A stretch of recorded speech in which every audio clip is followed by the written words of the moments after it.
Info note: players have a set inventory weight limit. Carry too much stuff and the weight will bog you down. But with the inventory as storage key, you can hold all the items you want with no penalty. And that's not the only amazing thing about this ban. For just a little MP, it lets you enter the inventory as space, which functions as a safe zone from enemies. Side note: Sunraku has taken advantage of this exploit to farm as many crystal scorpion parts as possible. Sunraku has learned a method to enrage the scorpions, then he teleports to the inventory and waits for their aggro to calm down. Then, once the scorpion loses aggro, he comes back. Sunraku is ecstatic as these kinds of tricks make gaming so fun. Side note: he's starting to run low on MP. He may be able to access the inventory one more time. As he searches through his items, he comments that he believes he has collected all the available item drops. As he checks the types, he realizes that he doesn't have a stinger yet. The stingers are probably the strongest part and just hard to break off. He concludes the crystal scorpion stingers must be a rare item drop. Info note: if Sunraku wants to obtain the rare stinger, he will definitely have to break the stinger of the level 100 plus monsters. Suddenly, Sunraku notices the crystals at his back begin to shake. Out from the ground bursts another scorpion. Sunraku complains about the cramped territory he's in, but the fight starts anyway. As he dodges out of the way of a stinger strike, he materializes his weapon. Side note: with the twin Togetsus in hand, he's ready to fight. As the scorpion repositions, Sunraku dashes in, activating all of his buffs. Multiple attacks are levied and landed on the tail and stinger. However, even with all of the buffs and critical hits, the stinger stands still attached. Side note: more scorpions appear crashing out of the ground. Sunraku dodges multiple strikes, thinking to himself he will have to focus solely on the stinger. While he can't control how these enemies move, he can game the random number generator to give him the best results. As a gamer, that's just in his nature. As he dodges another stinger strike, he jumps over the scorpion and lands on top of the stinger itself. He then goads the other scorpions into attacking his new footstool. As multiple scorpions send attacks to him, he activates the inventory key. Crashing, cracking, and breaking of all kinds happens. As the aggro ends, Sunraku comes back into the material space of Shanfu Row. Side note: laying in front of him is a giant scorpion tail. Sunraku thanks the goddess of RNG. Sunraku activates his buff again, but this time he activates a glowing pierce directly into the tail. As his attack drills into the tail, it finally cracks apart. As the tail flies away from the breaking, Sunraku reaches out his hand to catch it. Even if he's killed, as long as he gets it, he will go home with it. As he follows the stinger through the air, he thinks how far away from him it is. As they move through the air, scorpions can be seen emerging underneath him. As he falls down into the pack, he questions the number goddess as to why she is so cruel. Side note: the pack digitizes Sunraku. As he respawns in Rabbit Country, he's greeted by a mule asking if he's okay. Sunraku wipes tears from his eyes. Alright now, I know I can break off and obtain scorpion stingers. That alone is a huge leap forward. It's good enough. Yes, it is. He immediately goes back on these words, saying what's the point of getting just one? Sunraku continues to curse his RNG luck for certain things. As he falls to his knees, he thinks he never wants to see another scorpion for a while. He thinks the only way to regain his mental fortitude is to show off his new materials to Virak.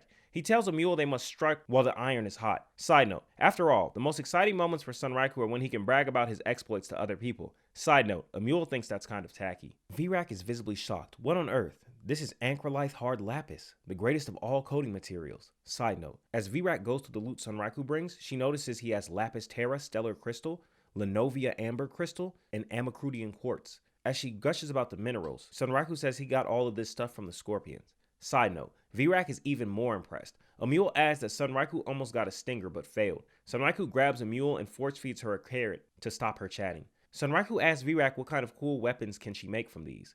Virak explains that at a certain point she only cared about jewels. As she begins the story mentioning a group called the Cat Siths, Sunraku interrupts with boos and heckling. As she responds, she tells Sunraku that while she can use the scorpion items to make weapons, these jewels are more suited for decoration. It's not really a smith domain, but a jeweler would go nuts for them. Sunraku asks about jewelers, and Virak explains that there's someone who makes accessories, especially stuff with jewels on them, that grants effects when they are worn. Sunraku asks where the jewelers in Lagonia are. Virak elaborates that while they have accessory crafters, there are no jewelers. Sunraku admonishes the Bunny Nation, then asks if maybe the jeweler is some kind of rare job. Virak tells him to hear her out, and while they don't have one, she does have leads on one. However, she goes on to say she's very reluctant to call him. Sunraku yells for her to stop dragging her feet, and she relents. Side note: Virak yells for someone named Aramis to come here for a second. Within moments, a musketeer-dressed cat appears at the window. "Oh, did you call my name? Did you, my beloved dark lass?" As he hops inside the smithing area, he begins twirling and moving frantically.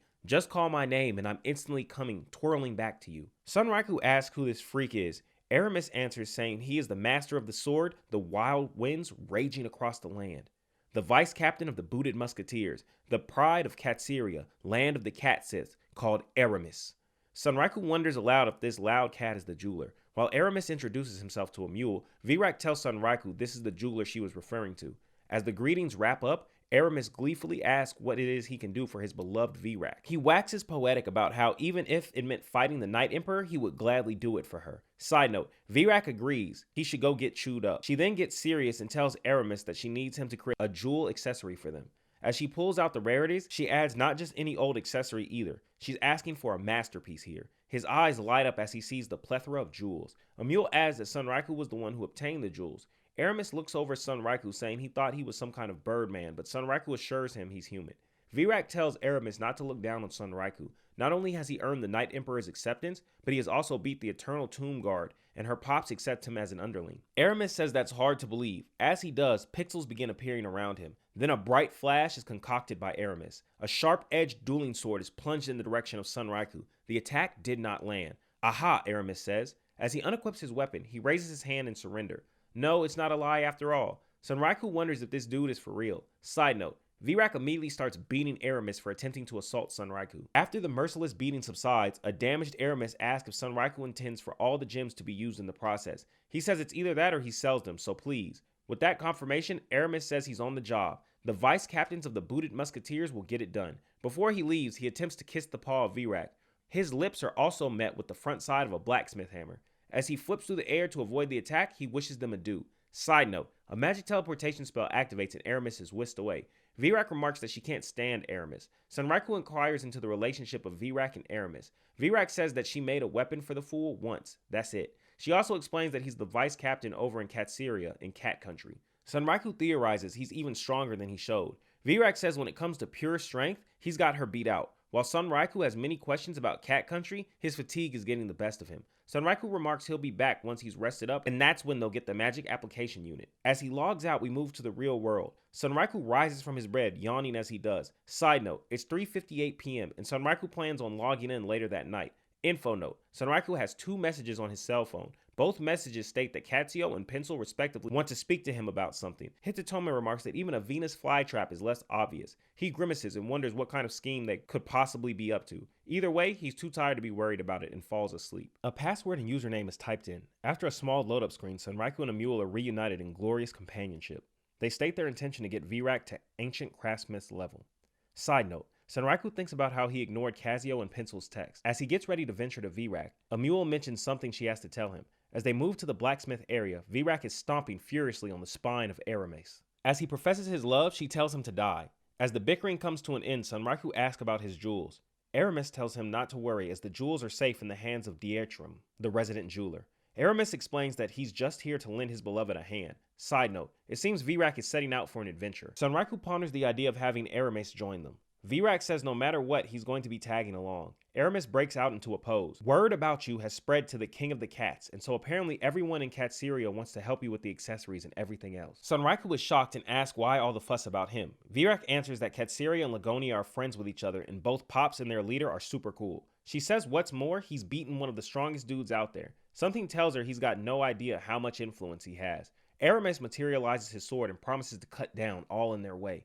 Info note. Cat Sith artisans go crazy for shiny jewels, but some of them are known as pickpockets who steal some of the wares. Side note, Virak didn't want this to happen, so she name-dropped him to get the point across. But thanks to that, they should be good. Sunraiku questions if his influence gets him anything else. Virak says that because of the Night Emperor's acceptance, he could find a werewolf or lizard man bride. Side note, Sunraiku is not amused. She says other than that, if he doesn't play his cards right, he could start a war. After a little pushback from Sunraiku, Virak adds to just watch out. As they ready themselves, a mule notes that all this seems like a big deal. Sunraiku rebuttals with, even if I antagonize the whole world, that's par for the course in my other worlds. The city of 8 Dold is bright and dreamy. A mule in her transformed state bounces through the city. Meanwhile, Aramis and Virak are snugly tucked underneath Sunraiku's Beastman cloak, much to the dismay of Virak. Aramis is taught a valuable lesson about keeping one's hands to themselves. As the group traverses the city, human and mule gets sidetracked by a vegetable stand. Sunraiku warns if she ventures off again, she's going under the cloak with the bickering couple. A mule gulps down MP potions as they continue through the streets. However, the duo is eyeballed by an odd figure. A small girl with pigtails stares ominously at Sunraiku and continues to stare even as they walk by.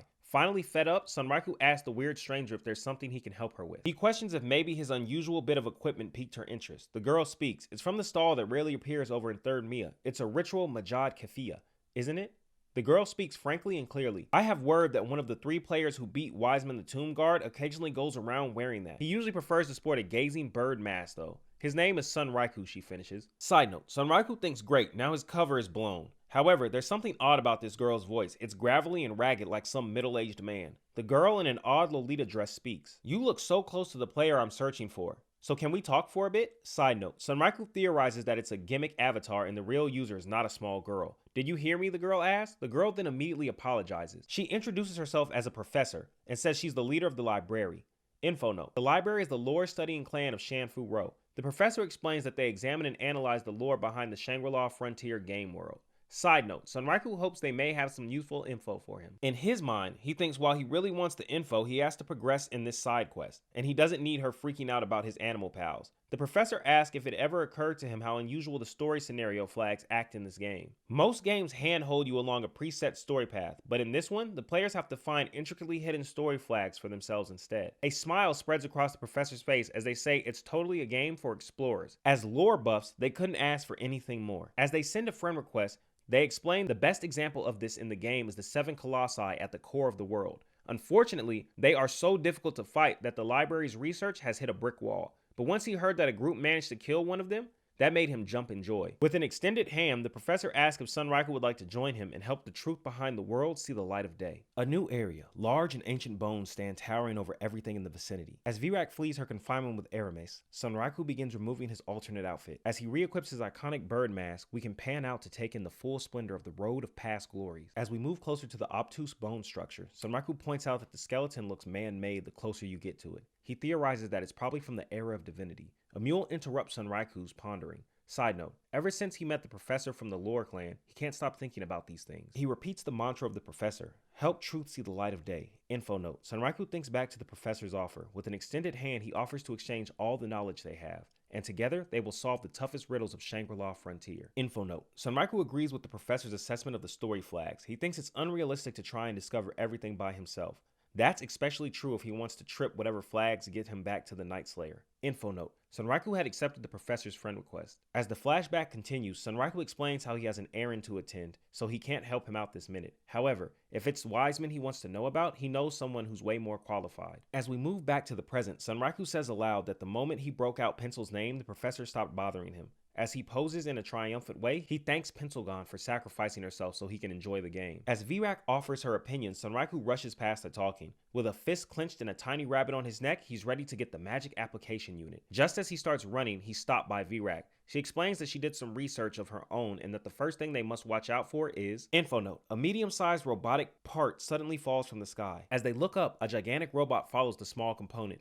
Virak explains these golems were from the Age of Divinity, and they're crawling all over this area. Info note, the robot looks very sturdy. As the battle starts, the flame arm of the unit begins heating up. Flames are aimed at Sun Raikou as he dodges everything in the backdrop is burned. Side note, Sun Raikou notes while its attack potency is high, it's slower than molasses. He decides to make it a battle of speed. He is outmaneuvered by the Warrior of Love. As Aramis moves into range, he activates a skill, Savant Solo, Primal Slash. The robot is torn apart in a torrent of power and grace. Side note, the attack is so powerful that not only does it dismantle the robot in one foul swoop, but cuts through the adjacent wall with ease.